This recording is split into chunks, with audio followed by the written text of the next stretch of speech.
Hello, citizens of the world. We are anonymous.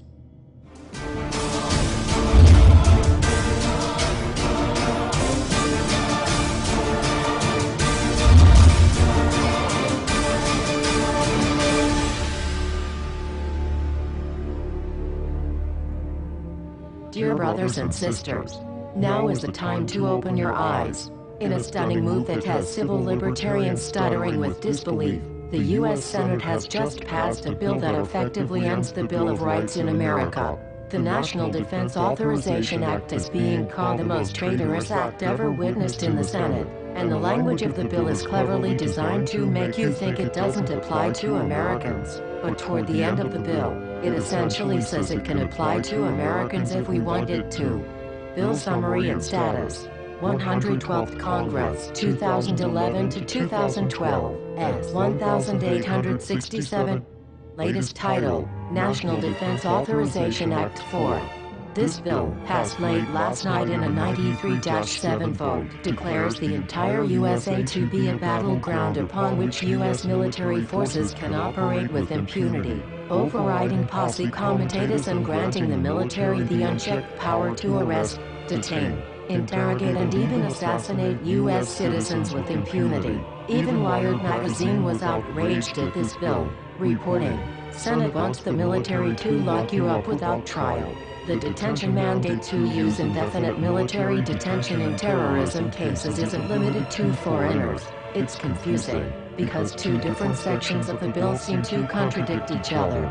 But in the judgment of the University of Texas Robert Chesney, a nonpartisan authority on military detention, U.S. citizens are included in the grant of detention authority. The passage of this law is nothing less than an outright declaration of war against the American people by the military-connected power elite. If this is signed into law, it will shred the remaining tenets of the Bill of Rights and unleash upon America a total military dictatorship, complete with secret arrests, secret prisons, unlawful interrogations, indefinite detainment without ever being charged with a crime, the torture of Americans and even the legitimate assassination of U.S. citizens right here on American soil. If you have not yet woken up to the reality of the police state we've been warning you about, I hope you realize we are fast running out of time.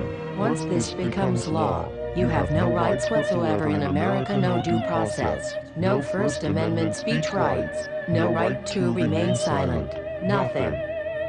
The U.S. Senate does not want us to speak. I suspect even now orders are being shouted into telephones and men with guns will soon be on their way. Why? Because while the truncheon may be used in lieu of conversation, words will always retain their power. Words offer the means to meaning, and for those who will listen, the enunciation of truth. And the truth is, there is something terribly wrong with this country. Isn't there? Cruelty and injustice, intolerance and oppression. And where once you had the freedom to object, to think and speak as you saw fit, you now have censors and systems of surveillance coercing your conformity and soliciting your submission. How did this happen? Who's to blame? Well, certainly there are those who are more responsible than others, and they will be held accountable. But again, truth be told, if you're looking for the guilty, you need only look into a mirror. I know why you did it. I know you were afraid. Who wouldn't be? War, terror, disease. There were a myriad of problems which conspired to corrupt your reason and rob you of your common sense. Fear got the best of you, and in your panic, you turned to the now president in command, Barack Obama.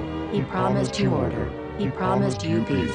And all he demanded in return was your silent, obedient consent. More than 400 years ago, a great citizen wished to embed the 5th of November forever in our memory. His hope was to remind the world that fairness, justice, and freedom are more than words, they are perspectives. So if you've seen nothing, if the crimes of this government remain unknown to you, then I would suggest that you allow the 5th of November to pass unmarked. But if you see what I see, if you feel as I feel, and if you would seek as I seek, then I ask you to stand beside one another, 1 year from November 5th, 2011, outside the gates of every courthouse of every city demanding our rights. Together we stand against the injustice of our own government. We are anonymous. We are legion. United as one. divided by 0. We do not forgive censorship. We do not forget oppression. U.S. Senate. Expect us.